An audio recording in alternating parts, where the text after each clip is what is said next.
안녕하세요. 역사탐구 채널 역사단축키입니다.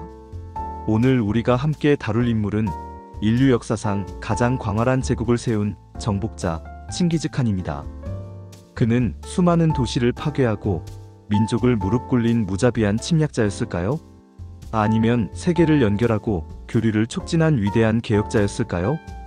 역사 속 인물 중에서도 이처럼 평가가 극명하게 갈리는 인물은 드물 것입니다.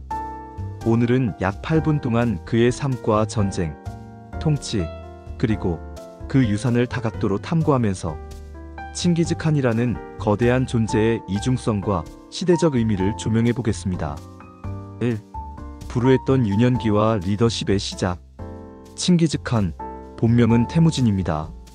1162년경 몽골 초원의 소수 부족 출신으로 태어난 그는 권력과는 거리가 먼 불안정한 환경에서 성장했습니다. 어린 시절 아버지 예수게이는 독살당하고 가족은 부족 사회에서 배척받으며 생존조차 위태로운 삶을 이어가야 했습니다. 그러나 태무진은 여기서 좌절하지 않았습니다. 그는 어린 시절부터 기민한 판단력과 지략, 그리고 탁월한 인간관계 능력으로 주변 인물들을 포섭하고 몽골의 복잡한 부족 사회에서 점차 자신의 입지를 다져나갔습니다. 그의 삶을 바꾼 중요한 사건 중 하나는 바로 자무카와의 대결입니다. 자무카는 태무진의 오랜 친구이자 강력한 경쟁자였으며 몽골 사회에서 큰 영향력을 행사하던 인물이었습니다. 태무진은 자무카와의 전투에서 승리하면서 정치적, 군사적 입지를 확고히 하게 되고 이 전투는 훗날 그가 몽골 초원을 통일할 기반이 됩니다. 2. 몽골 부족 통일과 칭기즈칸의 등극. 1206년 태무진은 마침내 몽골의 여러 부족들을 통합하고 대칸으로 추대됩니다. 이때부터 그는 칭기즈칸이라는 칭호를 얻게 되는데 이는 바다처럼 넓은 지배자 혹은 위대한 통치자를 뜻합니다. 그의 등극은 단순한 정치적 승리가 아닌 몽골 초원이 분열과 약탈, 내전의 시대를 끝내고 강력한 중앙집권 체제를 갖춘 통일 국가로 거듭나는 역사적 전환점이었습니다. 그는 군사와 정치, 사회 전반에 걸쳐 대대적인 개혁을 단행했습니다. 혈연과 부족 중심의 지배 방식을 폐지하고 능력 위주의 인재 등용, 철저한 중앙 통제 체계를 수립했죠. 이는 단지 몽골만을 위한 제도가 아니라 이후 그가 정복할 광대한 영토를 효과적으로 통치할 수 있게 하는 기반이 됩니다. 3. 정복자의 길 유라시아를 뒤흔들다. 칭기즈칸의 정복은 아시아에 국한되지 않았습니다. 그의 군대는 중국 북부에서부터 중앙아시아, 중동, 심지어 동유럽에 이르기까지 유라시아 대륙 전체를 진동시켰습니다. 1215년 그는 금나라의 수도 중도를 함락시키고 화북지방을 장악했습니다. 이후 1219년부터는 당시 중앙아시아의 강대국인 호라즘 제국을 상대로 대대적인 원정을 단행합니다. 이 호라즘 원정은 칭기즈칸의 냉혹함과 전략이 가장 극명하게 드러나는 사례로 부하라, 사마르칸트, 우르겐치 같은 도시들이 철저히 파괴되고 수많은 인명이 희생됩니다. 특히 우르겐치는 완전히 폐허가 되었고 이로 인해 칭기즈칸은 후대의 파괴자, 잔혹한 학살자라는 이미지로 각인되기도 했습니다.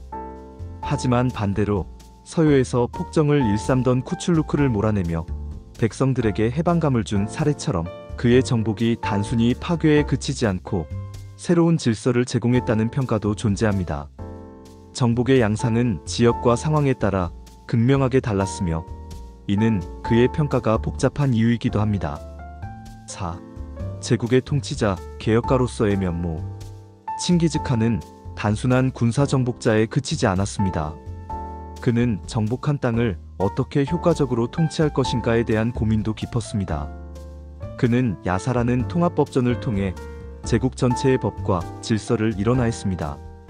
이 야사는 단순한 법률이 아니라 정치, 군사, 도덕, 사회 규범까지 아우르는 종합적 통치 규범으로 작용했고 몽골인과 피정복민을 가리지 않고 공정하게 적용된다는 점에서 혁신적이었습니다.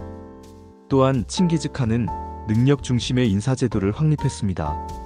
혈통이나 민족이 아닌 개인의 능력과 충성도를 기준으로 등용하는 정책은 당시로선 파격이었고 적이었던 인물조차 용맹과 지략을 인정하면 중용했습니다. 대표적인 인물이 바로 제배입니다. 제배는 원래 태무진의 적장이었지만 전투 후 그의 능력을 인정받아 휘하 장군으로 활약하게 됩니다. 종교에 있어서도 칭기즈칸은 매우 관용적인 정책을 펼쳤습니다. 몽골 제국 내에서는 불교, 이슬람, 기독교, 도교 등이 자유롭게 공존했으며 정복지의 종교 지도자와 성소는 보호받았고 종교적 자유가 제도적으로 보장되었습니다. 이는 당시 중세 유럽이나 이슬람 세계에서도 찾아보기 힘든 진보적인 정책이었습니다. 5. 팍스 몽골리카 교류의 시대를 열다. 칭기즈칸의 후계자들에 의해 확장된 몽골 제국은 단순한 영토 확장 이상의 의미를 갖습니다. 그의 정복을 통해 유라시아 대륙은 사실상 하나의 경제권과 문화권으로 묶이게 되었고 우리는 이를 팍스 몽골리카라 부릅니다. 실크로드가 안정화되면서 동서양의 상인, 학자, 기술자, 예술가들이 자유롭게 왕래할 수 있었고 이를 통해 화약, 나침반, 인쇄술 등의 동양 기술이 유럽으로 전파되고 이슬람 세계의 의학과 철학, 수학 지식이 아시아 전역으로 확산됩니다.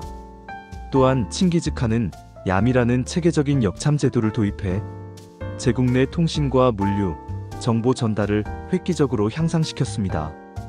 이 시스템은 이후 유럽의 우편제도 발전에까지 영향을 주었습니다. 6. 제국의 쇠퇴와 지속된 유산. 칭기즈칸 사후 제국은 아들들과 손자들에 의해 차가타이 칸국, 일칸국, 킵차크 칸국, 원나라로 분할 통치되었습니다.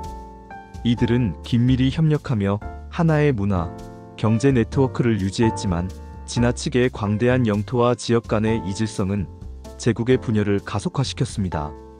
14세기 중엽 흑사병이 유라시아를 강타하면서 교역로는 붕괴되고 제국의 기반도 크게 흔들립니다.